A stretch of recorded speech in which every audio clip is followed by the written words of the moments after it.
Hi, everybody. Thanks for tuning in to the Coaching Call podcast. On this podcast, we'll cover various types of coaching by trainers in sports, martial arts, fitness, and business.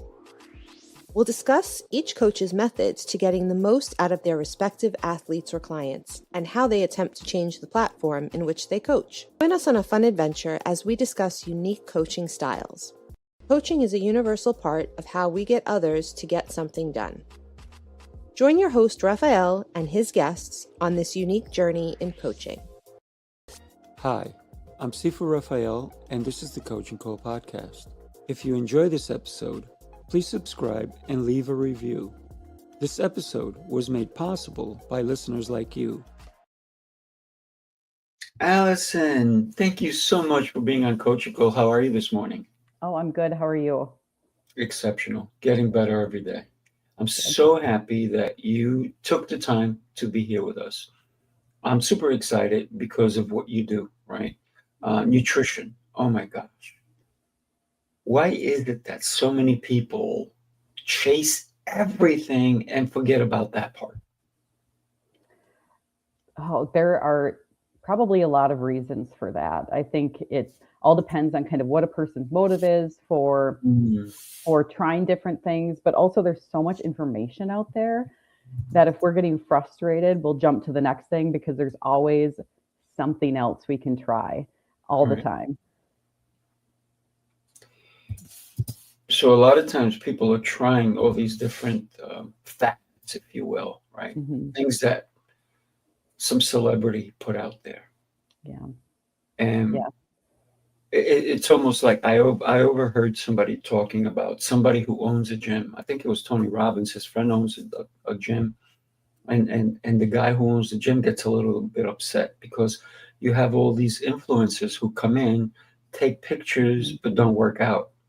And then they tell everybody, look at the workout I just did, right? So it's similar to that. Oh, absolutely. Absolutely. Yeah. And often people will ask kind of, how can I make a certain diet fit into my life, when we should be asking the opposite question, right? Like, what diet do I want to have in my life? How do I want to live my life versus how can I make some popular keto or whatever it is kind of fit into my life? It should be the opposite question we should be asking ourselves. Yeah, absolutely. I know that you and I are going to have such an incredible continued conversation and probably an incredible friendship after this, because we're both so well aligned in this aspect of helping other people. But before we get into all that, I want to know, where were you born and who would you say influenced you even before the age of 15?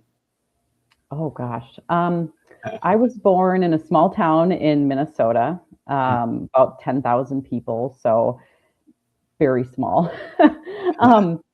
And who influenced me before I was 15 years old? Gosh, I think there were just a lot of teachers that I had in my life that I really looked up to, the way they taught and influenced others. I remember specifically I had a social studies teacher who was very passionate about what he was doing. And I remember how well I was able to absorb that material simply because of his passion. And that, to me, I think is something I've carried with me to this day, that people can really see your passion for something. And I think when you're passionate about it, that kind of, they feed off that energy too. So that to me is probably the biggest individual who influenced my life up until 15. Wow. Energy, I guess, right? If you think of it, right? Yeah. What was your childhood like? Oh gosh, probably a pretty standard childhood for a small town in the middle of Minnesota. I had a good friend that I grew up with who lived right across the street. We spent a lot of time together. We lived really close to the Mississippi River. So we would always, we called it going down by the church, because there was this church that was on the river that had this beautiful tree that if you walk down, it was kind of like a fort, so to speak, right on the river. So we spent a lot of time, her and I, together playing by the river, maybe doing some unsafe things when I think about being, 10 years old. by herself playing in a deep, fast moving river, but hey, we're fine now, so that's okay. But yeah, it was good. I just remember those are a lot of my core memories, was spending time with that good friend of mine. She was a year older than me, and I have two siblings who are both older than me. My one sister is 9 years older, and my brother is about 4 years older. So my sister was out of the house towards the end of my, my childhood, but my brother and I were very close. And yeah, it was good. I'd say feels pretty standard. Nothing too crazy. Okay. All right. So, because you have it there, right? Allyson Nicole Nutrition. How was nutrition back then?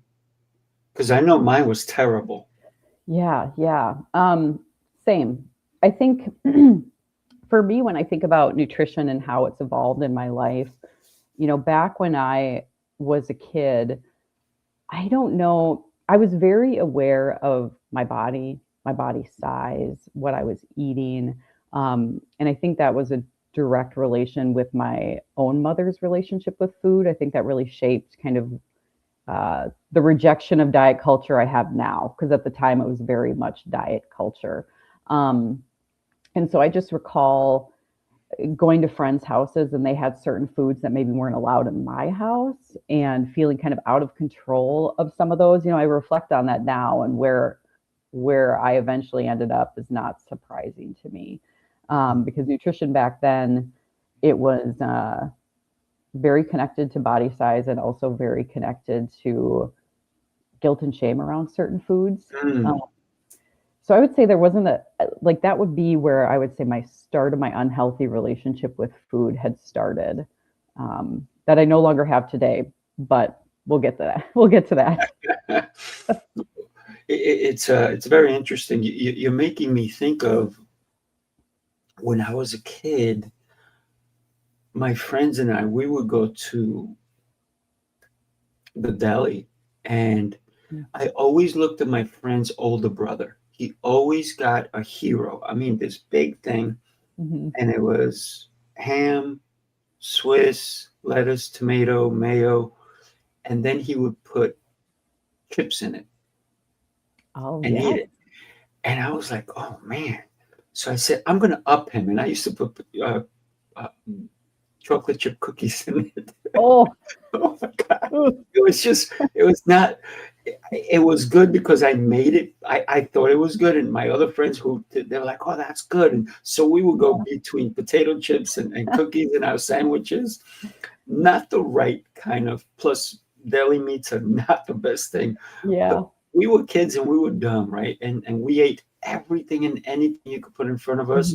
I mean, some of us, we would challenge each other. How many slices of pizza can you eat? And so you eat a whole pie or whatever, and just not the right kind of thing. Yeah, for sure. So we talked about the fact that there was shame and guilt around nutrition, around food. How did that come about? I think I was just very aware, and I should clarify too, some of us grow up with parents who unfortunately make comments towards our body that are negative, or things that directly impact us like that. That was nothing my parents ever did, but the way they spoke about themselves was enough, because it just made me very aware of my own body size. It tied kind of what you ate to how you looked. So there was very clearly this correlation between, labeling foods as good or bad. If you ate a bad food, then this is the result. So it's just that in and of itself, that language around it and kind of the way they talked about it, I think really fueled that guilt and shame. I don't think it was something where they specifically said, this is how you should feel about it, but it was an undercurrent. So thinking about that, would you say that your parents were more of food critics in a way, or they were so into food and they were like, what I want to say is not food junkies, but like food police, right? Judging what is good, what is not good. Yeah, it's an interesting question because I've really never considered that and Mm, how I would kind of view them. And I don't know if I would say critics or even like food police or anything like that, but I just think there were, we will make small comments and move on with our day and think it means nothing. right. But to other people, it can have a lot bigger meaning. And I think when they're said over and over again, that can kind of become a belief system that we grow up with. And so I don't think there was an ill intent behind it. Right. I think it was just my interpretation.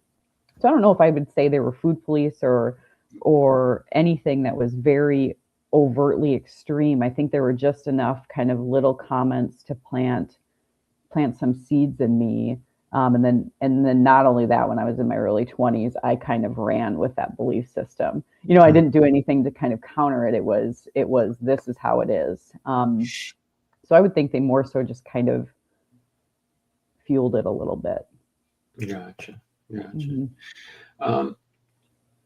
How was school for you when you were growing up? Did you like school? Didn't like school? How did school influence you? Because a lot of people that I speak with, they either loved school, hated school, or school changed their life. It was because it was a place to get away from Yeah. and be someone else, kind of a deal. Yeah. I I was very keenly aware in high school that this was something I was going to move on from. I always had very big ambitions. I wanted to get a PhD. I wanted to change people's lives. Like I remember I had very big dreams that I was very aware of when I was in school. So I liked school, but I also wanted to move on. I remember Mm, being in 10th grade, I started post-secondary education. So I started working on college credits while I was still in school, and I wasn't really in high school anymore. I was more kind of intermingling with college students at that time.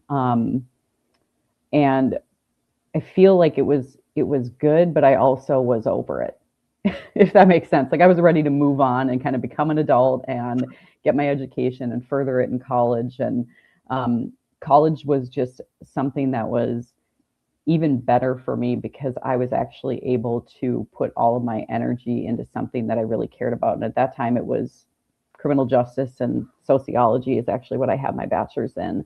mm, Um, and it was wonderful being able to shift my energy to things that I was actually passionate about versus, high school's kind of general education. So there was just subjects I wasn't as interested in. But I think it was overall good. I was just ready to be done with it.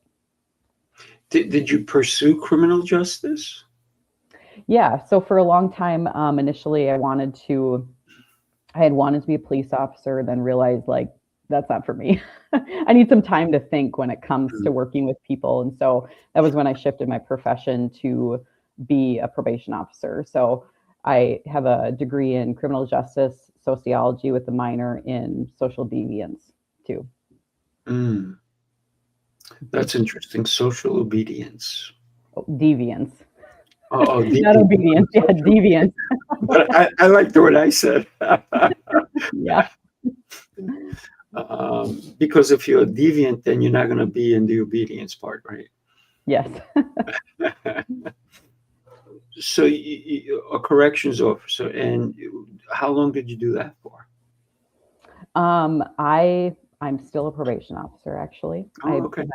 My Allyson Nicole Nutrition is a part-time position for me that I'm incredibly passionate about, and I still work as an agent. I've been doing that for what was 14 years this Nice. last January 18th. Yeah, so I've been doing it for quite some time. And I remember when I was in school, I was really passionate about not just helping people, but I think helping people that maybe society deemed Mm, deviant. I don't know. That's probably not even the right word, but just, we tend to kind of have this moral compass put on us if somebody commits a crime. And I just became very passionate about helping those individuals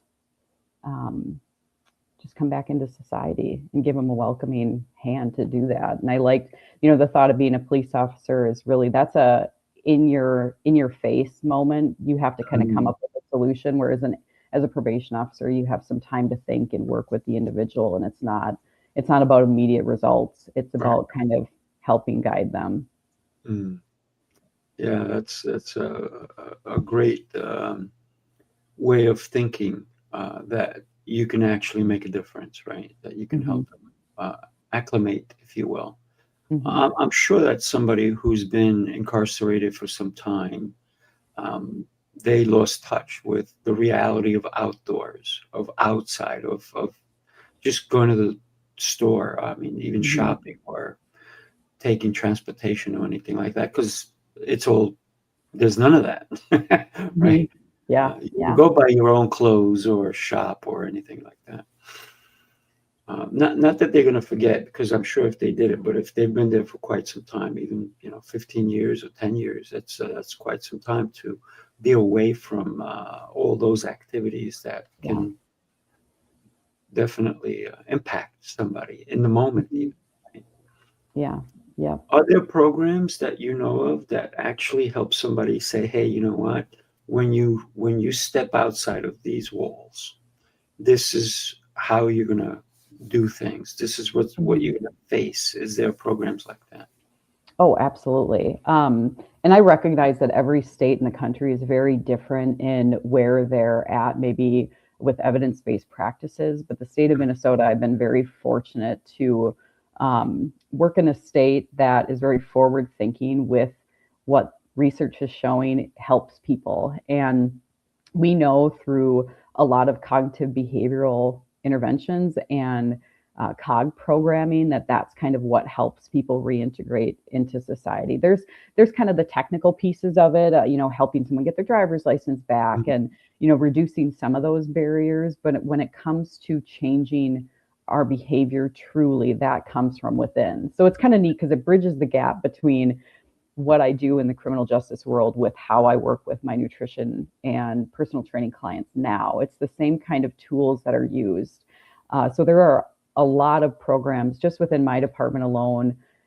We have probably 5 or 6 COG-based programs that we use. And when I say COG or CBT, that's really just helping folks work on identifying their thinking patterns that impact their behavior and their belief systems and how that results in certain outcomes, and working through either social skills or emotional regulation skills, giving yourself time to think. So there are a lot of programs within our state that help facilitate those things in addition to kind of those technical pieces of helping move people back into society. So I feel very fortunate to work in the state of Minnesota, because I know not every state has those things for folks.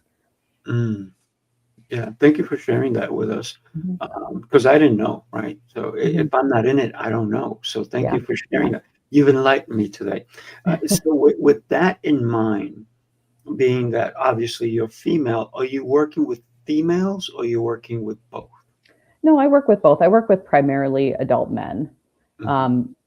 Adult men make up about 80% roughly of the criminal justice world. So we have agents who work primarily with women because there are just some gender specific needs, but I typically work with the majority are men, but I work with both.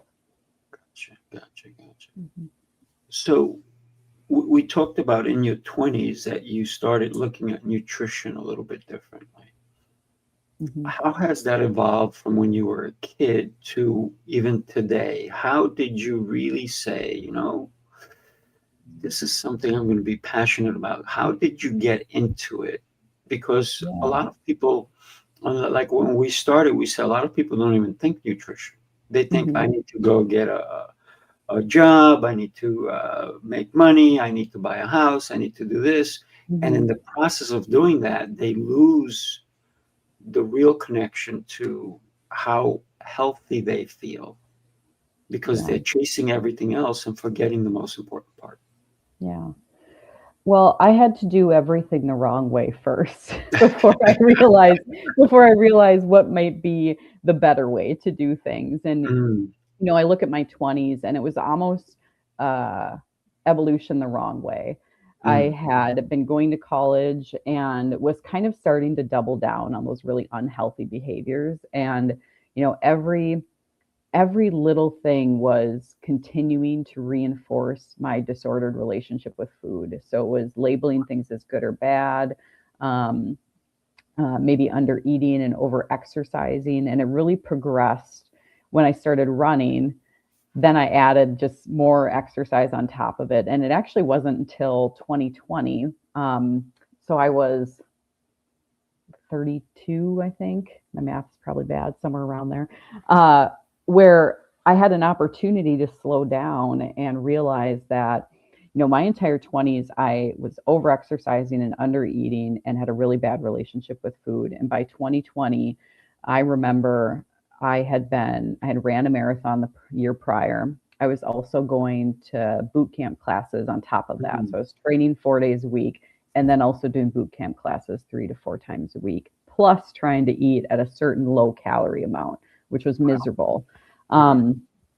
And it wasn't until 2020 when I looked at what I was doing and had an opportunity to reflect. In fact, I kind of joke because I was eating like a low carb piece of cheesecake that I had made and I was trying to do keto. And I just remember thinking, like, I can eat 6 of these, but I can't eat an apple. Like, this Mm, doesn't make any logical sense. Like, we get basic nutrition information in school, right? Like, this doesn't make any sense. And I finally just got to a point where I'm like, being a little bit heavier cannot be any worse than what I'm doing right now because I was so stressed out all the time. I was just really awful to myself. Like, my negative thinking patterns were horrible.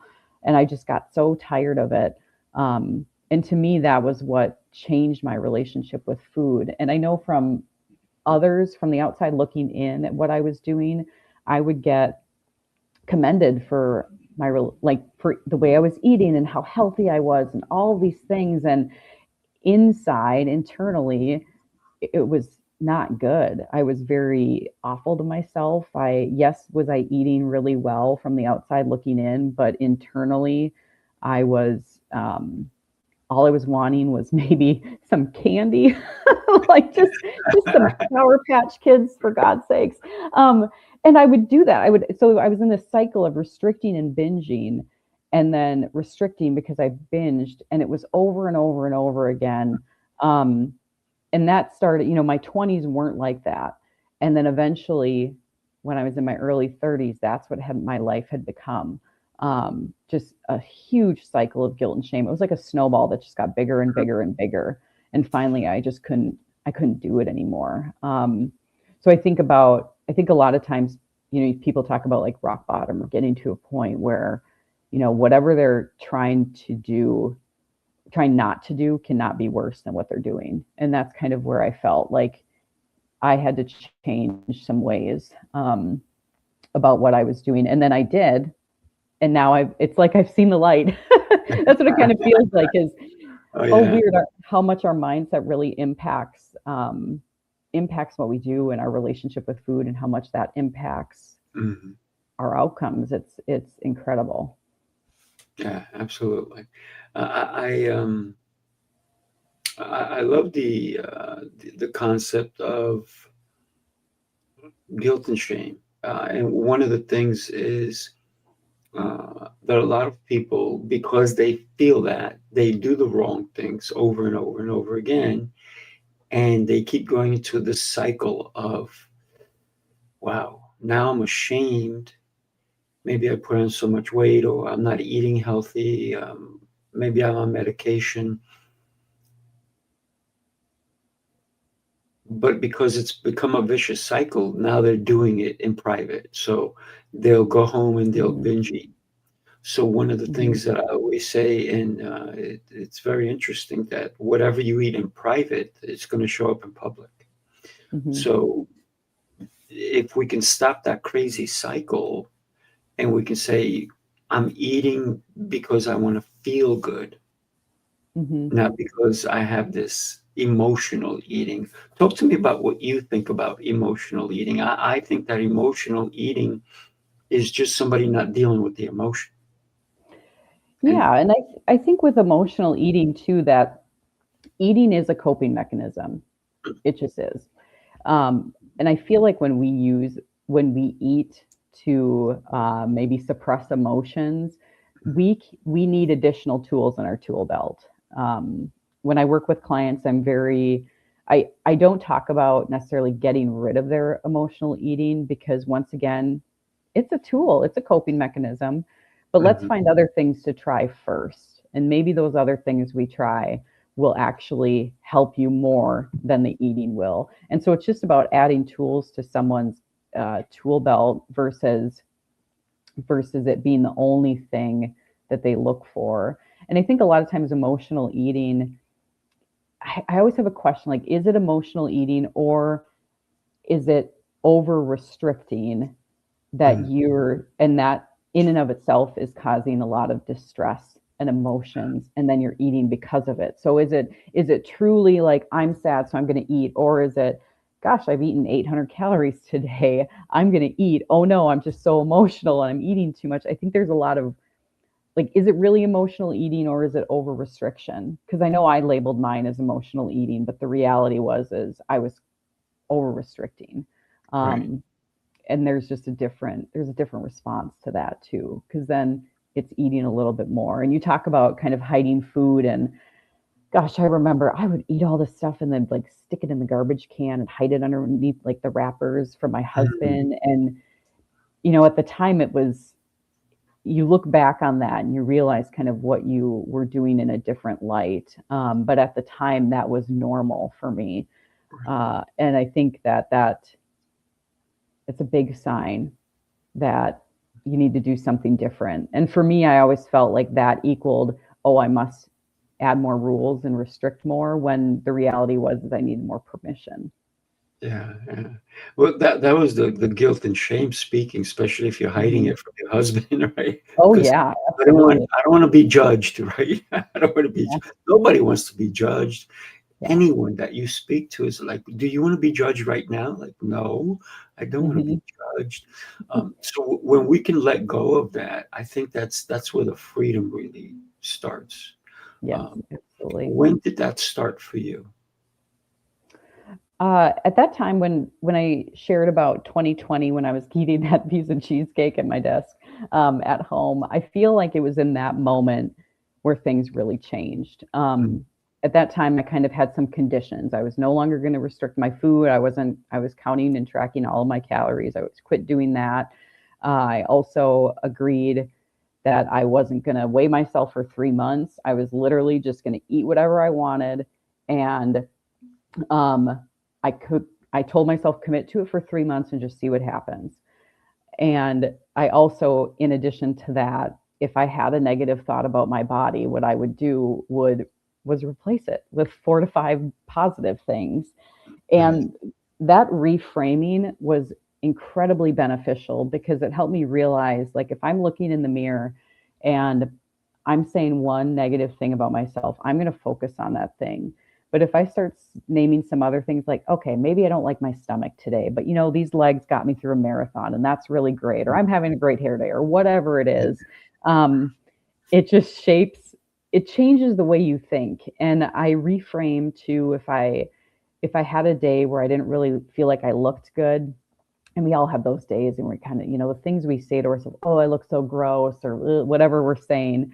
Mhm. Um, I just simply replace it with, I'm having a bad body image day today. Moved on. Didn't make it about me, didn't make it some moral failing on my part, just simply kind of made it this neutral label and moved on. And I feel like those things, in addition to the parameters that I set, were incredibly transformative, because I realized too, looking back on old photos, that I didn't like myself. I'm like, what was I thinking? Like, it's amazing when you change your perspective, how the view of the world and your body and yourself can change with it. It's truly incredible. It really is. I think one of the things that I tell a lot of my clients is, did you see how beautiful you are today? It's like, oh, what do you mean? I said, well, Mhm. if you believe in God and you're made in his image, then you're beautiful. There's nothing wrong with you. And Yeah. all of it gives them a different perspective. I said, so next time you look in the mirror, don't judge, love, love yourself Mhm. without judgment. And it really helps so many people understand that, hey, you know what? Why am I judging? There's going to be a lot of people who are going to judge me, and I don't need to Mhm. listen to them, Yeah. right? Because I am my worst judge, but I Mhm. can be my best judge. I'd rather be the Absolutely. best, right? So Yeah. I'd love to share this with you. If you give me a sec, I will grab this and we can talk about it after. You followed the rules, tried the restrictions, counted the carbs, the steps, and the failures. You're not lazy, you're exhausted from doing it all without real change. What if the problem isn't you, but the plan? Sifu's Mind Body Method is a 90-day transformation built on 7 unshakable pillars: mindset, movement, nutrition, hydration, fasting, journaling, and faith. This isn't another shortcut. It's your structure, your strength, your reset. You don't need harder, you need better. Ready to begin? Start today. We need better, right? We need Mhm. better. Yeah. Yes. One of the other pillars that I didn't put in that commercial was sleep, right? How Mhm. important sleep is, because I think one of the things that you were talking about also before is habitual, right? The way we think that we have to eat, the way we have to, when we sit down, we're going to watch something, we need to have something in our hands to eat, or Mhm. snacks and so forth. And if I go to this certain place, I have to have this kind of snack. If I go there, all these different things. So it becomes a habit. Mhm. And I think breaking habits is so difficult for people because you're no longer thinking about it. If it's a habit, it's automatic. Mhm. Yes. Talk That's to us, something. Oh, go ahead. talk to us about that. Go talk to us about that. Yeah, no, that's actually one of, I think about my probation world and my coaching world. Those two things, interrupting our automatic responses, are so important. I always talk about just giving yourself a moment of pause. Like if my routine is to get home and I go straight for the pantry, something I've done since I was a kid, and I want to interrupt that, it's just give yourself 5 minutes Mm, and interrupt the automatic response. Really take time to have an opportunity to think about it. Again, I'm really big on not restricting. So if you decide maybe you do want a snack right now when it comes to food, then it's okay, cool, eat it. But at least you thought about it. So I yeah. think I think about that skill is often it is not highlighted as much as it should be about that interrupting our automatic responses. Mm. I think that it brings me back to thinking of when people say, I want to sleep on it. But Mm-hmm. maybe you don't have to sleep on it, but you have to take a pause. Like, Mm-hmm. let's do that, right? I really want these cookies. Well, let me pause for a minute. Let me think. What's it going to do? And then if you have to actually have a debate with yourself, Mm-hmm. then a decision has to be made, right? It's either, you know what, I really don't need them. Maybe I'll eat something healthier. I just Mm-hmm. feel like I need to eat something, but just the cookies were there. What can I replace them with? So I did my own little study. I had a conference, and I said I'm going to have two big things: a big thing of cookies and a big thing of apples.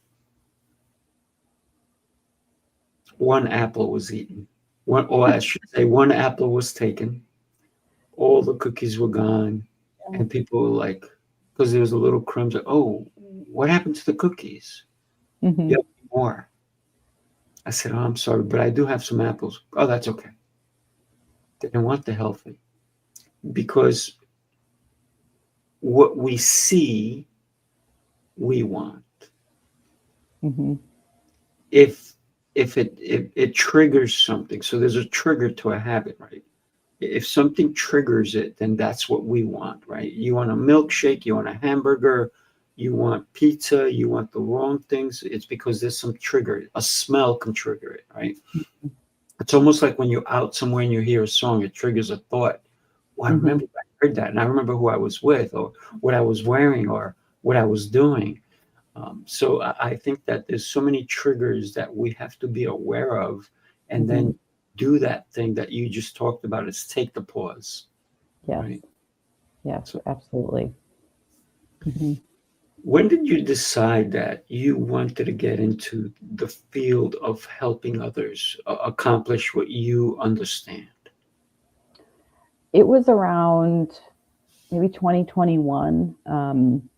Yes, it was around 2021. So after I had spent that 3 months really, I would say, living my best life, ultimately, really kind of repairing my relationship with my body and myself and food and all those things.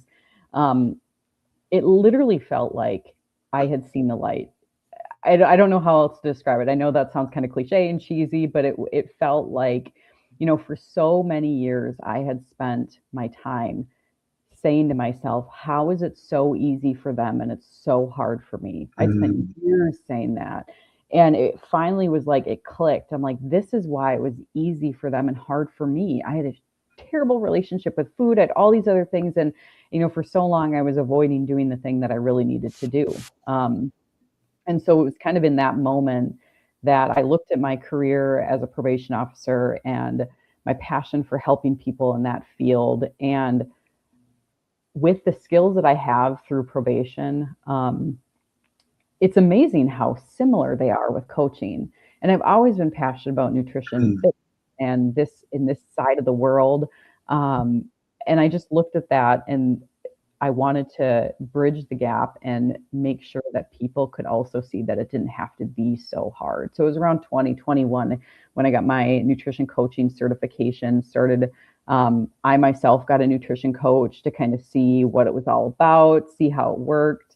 That was a great experience. And then from there, I started coaching others.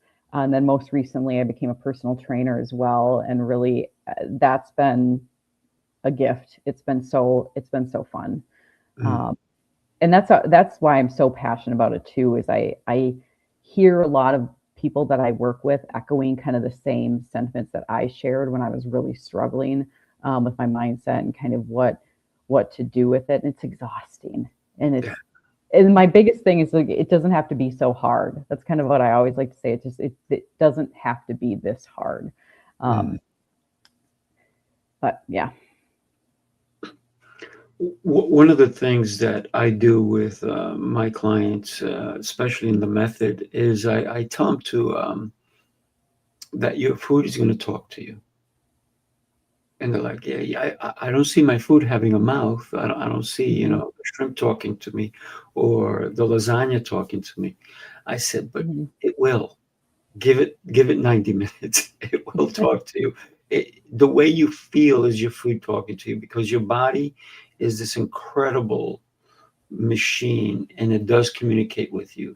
And one of the Mhm. biggest things that people don't realize is that and it's been in the health industry, it's been known that your stomach is your second brain, right? Mhm. What are your thoughts on that? Um, I agree with it. I can definitely see that, right? We have, I think there's a really popular term about food noise now, which I think is a little bit of both. Um, I also think that it, when you talk about like the food talking to you too, I think about how we can misinterpret the language Mhm. depending on what our mindset is around food. Right. And if we have an unhealthy mindset, then, like you talked about the plate of cookies might be saying to somebody like, I shouldn't eat that, but I really want to eat that. Versus the apple could be something where it's like, but I really want this thing, but I'll have this thing. I'll have 3 of these things. And then, oh gosh, but I'm still going to have 6 of these because I've avoided them for so long. So I think it's absolutely 100% yes.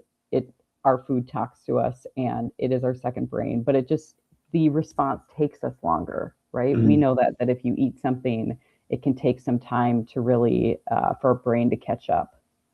Yeah, absolutely. I had a client recently tell me that, for the holidays, they ate way too many cookies. And then they woke up in the middle of the night with a terrible stomach ache. And I said, well, why do you think? They're like, I know you know. I said, so you weren't listening. I said, you can have a few cookies, but when you overdo it, just like anything, I mean, if somebody says, I have a headache and somebody gives you something to get rid of your, an Anacin or anything of that nature, it's fine. But what happens if you take 30 of those? Now you're in danger. Right? Same thing if we look at a plate of cookies, and if you go, I'm going to have 1, or you know what, I'm going to go for 2. That's not going to kill you. It's not necessarily the healthiest, but it's not going to kill you. But if you go, I'm going to have two of those, and then I'm going to have 5 of those, and I'm going to have 12 more, and then all of a sudden you ate 36 cookies, and then now you feel it. Now your body's saying, hey, what are you doing to me? In comparison to your body's it's not gonna get all upset with you if you have 1 cookie, right? So it's the difference of understanding, what do I want to feel like when I'm done? Yes. When I was younger, I can eat pasta like crazy. I could eat a pound of pasta. I don't eat pasta anymore. Why? Because my body said, I don't want you to have pasta anymore. And no matter what, I would eat pasta and I would feel so bloated. I was like, oh. So now I eat 0 pasta. Yeah. Well, and so I listen to my body, right? Yeah. And that's the power, I think, of having the ability to stay objective in what we're thinking about too. Because if we have, talk about emotional eating and having all this guilt and shame, if you're somebody who has a bunch of cookies and you wake up and you don't feel very good, if we can look at that objectively and just say, yeah, I shouldn't do that anymore because it made me feel this way, we typically can move on and make a different decision. But if we're also then getting into this guilt and shame spiral, typically then the next time we're around those cookies, we might make the same mistake because we weren't objective and we kind of added all these unnecessary emotions or assigned a meaning to a situation that maybe didn't have that much meaning needed to be assigned to it.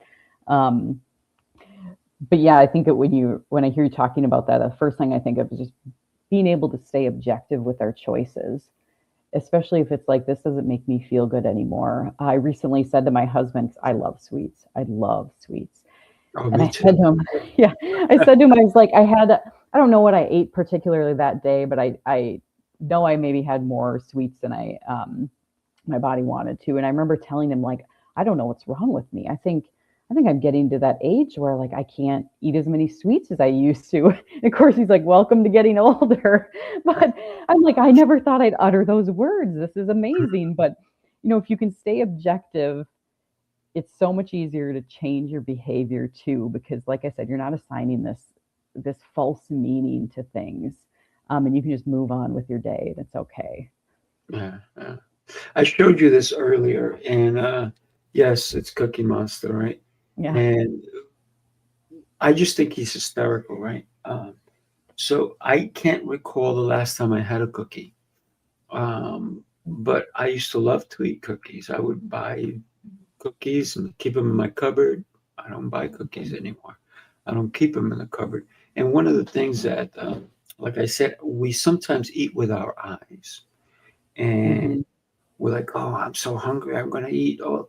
So recently I saw a video of these women talking about birthday cake. And the woman said,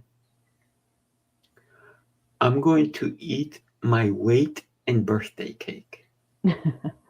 And I was like, oh my God. She can't possibly do that. but the thought of how she's going to feel afterwards, it's good. She's going to feel so sick if she actually continued eating as much as possible, even if she had the whole cake, right?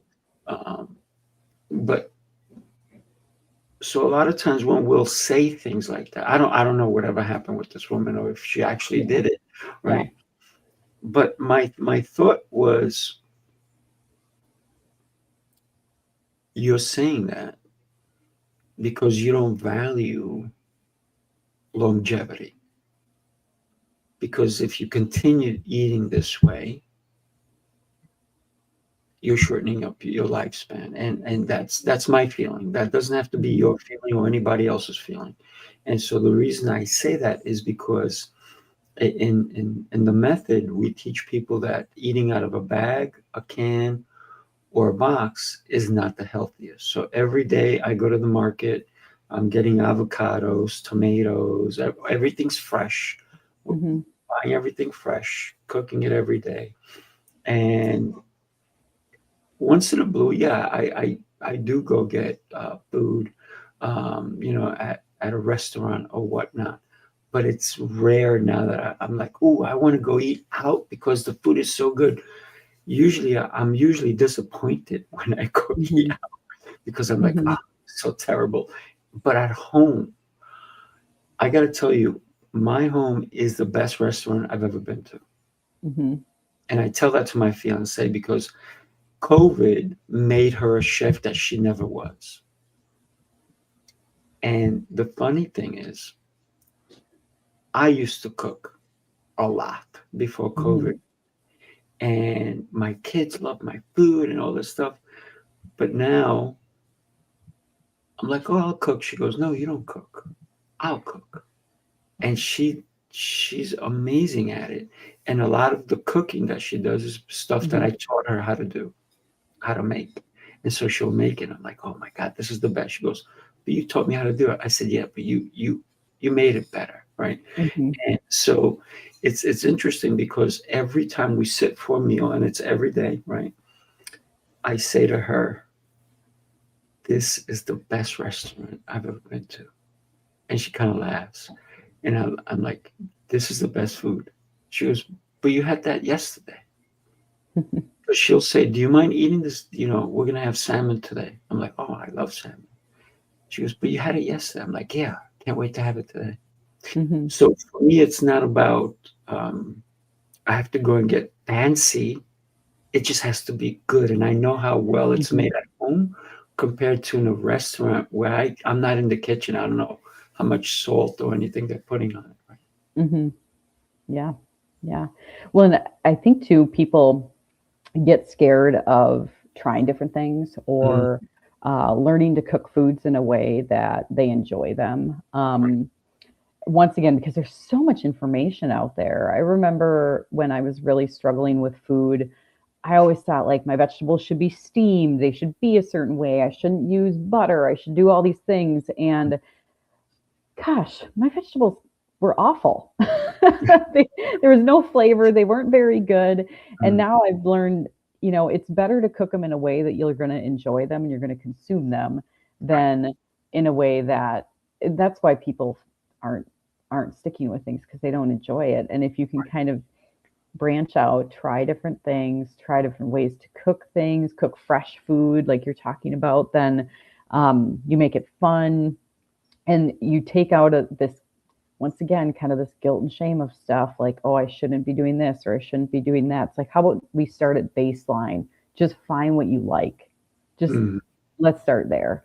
And that's a good starting place. It's nice to hear that your fiance started to found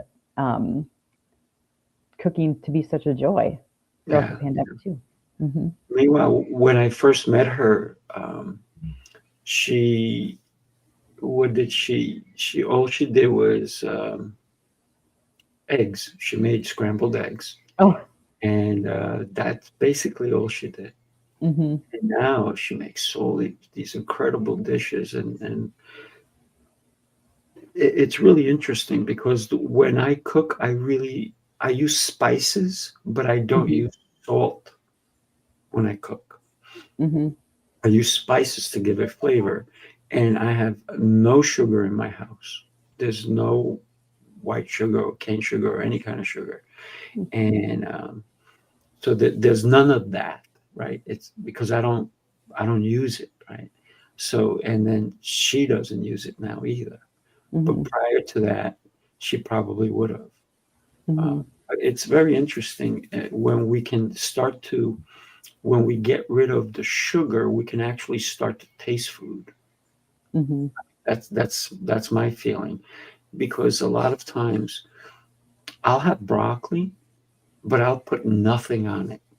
And Mhm. people are like, oh, it tastes so good with cheese. I'm like, yeah, I'm sure it does. Oh, you got to put butter on it. Oh, you got to. And I'm like, no, I'm good. They're like, you're not going to put butter on your broccoli? I'm like, no, you're going to have it just like that? I said, yeah, so delicious. Because I can taste everything. Mhm. But when I was like you, I have a sweet tooth, right? Mhm. And when I was younger, I used to put 8 teaspoons into my little cup of coffee. And so people started saying to me, you're going to have coffee with your sugar? And it was kind of funny, but, and I didn't listen to them, right? Because Mhm. I'm doing what I'm doing, right? And because I've always been an athlete, I thought it didn't affect me Mhm. because I was always thin. I was working out every day, but internally, I know it was affecting me, right? Mhm. So when I made the shift, I slowly did it. I didn't rush into it, say, I'm never Mhm. having sugar. I slowly started getting rid of it. Yeah. How do you help somebody understand their nutrition from where they are and where they want to be? Yeah. Well, I think first step is always building awareness. We Mhm. have to have an idea of what we're doing because certainly, like our interpretation and what we are doing can be two different things. So, from a very basic technical standpoint, first step is simply just what are you eating? Writing it down, whether that's formally in a tracking app or even just taking pictures, just kind of having an idea of what you're doing, and really from there it's helping them figure out what small changes to make because that's another thing too. If someone has a diet of they're not eating any fruits or vegetables throughout their entire day, for me to come in and say, ooh, take that all out, you got to add this, and Mhm. it's this huge change. The reality that someone is going to stick with that is slim to none. So really it's about first helping them build awareness, and then a lot of times if they create that awareness themselves, they have an idea of what needs to change. And so we'll start with those things. And then maybe as we're continuing forward with coaching, if there continues to be small tweaks we can make, we'll just continue to make those things until they're at a place where they want to be. And that's really the key to it, is to not make these massive adjustments day Right. one. Because like if someone told me, Allyson, you got to eat broccoli with nothing on it, I'd be like, okay, Yeah, maybe next it's year. not good for you. Yeah, like it's probably not going to work for me. But if we made all these small adjustments, and then all of a sudden I get to a point where like, hey, you want to try that? And I try it, and I have kind of what you're describing as the reaction to it. Now all of a sudden I bought in, and I think it's great, and I'm going to do that. So it's really important to first have that awareness. Second, figure out what they're willing to change, and then just continue to build on that at a pace in which they also want to change. Mhm. Yeah, yeah. I think that it's also everybody. We all have different taste buds, right? And Mhm. the food industry harps on that. That's why they do all these test studies. That's why they have that. I think it's Pringles or Ridge chip. One of the chips says you can't just have one, right? Because they Mhm. understand the minute it touches your mouth, when it starts traveling, there's different areas of our tongue that are going to affect us, right? Yeah. Saliva starts to build up, all these different things. It's even like when you and you describe somebody like cutting into a lemon, biting it, and other people they start squirming, and other people are going to go, that's delicious. Yeah. So Mhm. everybody has a different idea of their taste buds, but if you keep crowding the space of your taste buds with all of these different things, then you almost like a smoker can't really fully taste something until they stop smoking, and then all of a sudden they're like, "Oh, that tastes good. I never tasted it before."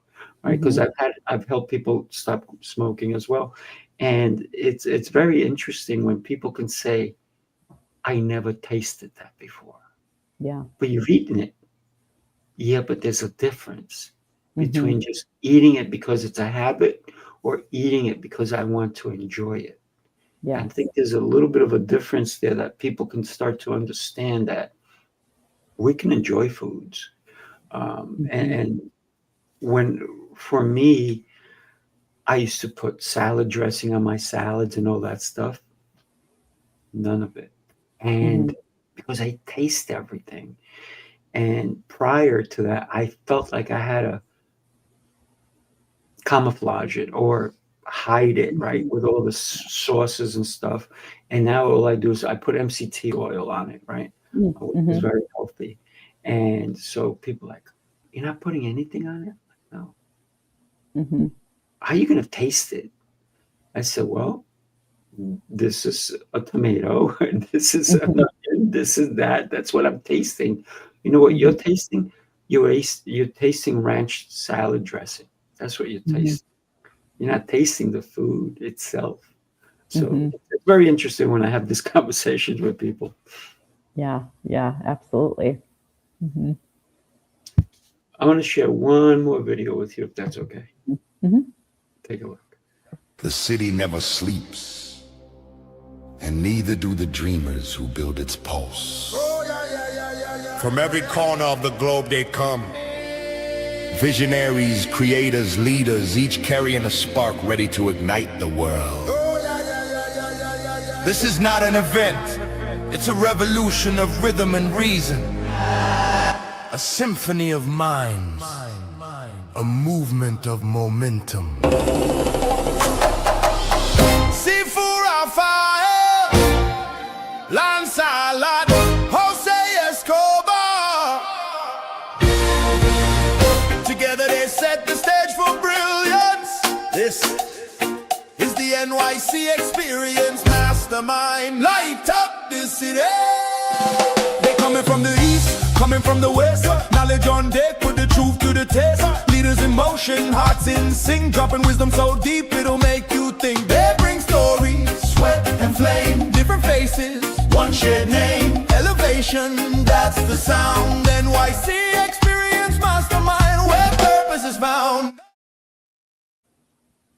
I got to tell you, every time I listen to that song, it makes me move. I know, I was like, ooh. So before we go, talk to me. You decided to get your personal trainer certification. Why did you go for that? Well, that's always been genuinely, that's kind of what I've always wanted to do. When I think about what I've always wanted to do, that was what I mainly wanted to do. But I also noticed that there was a gap when we're just talking about nutrition and we're just talking about fitness. It's kind of like, I feel like you can't have one without the other.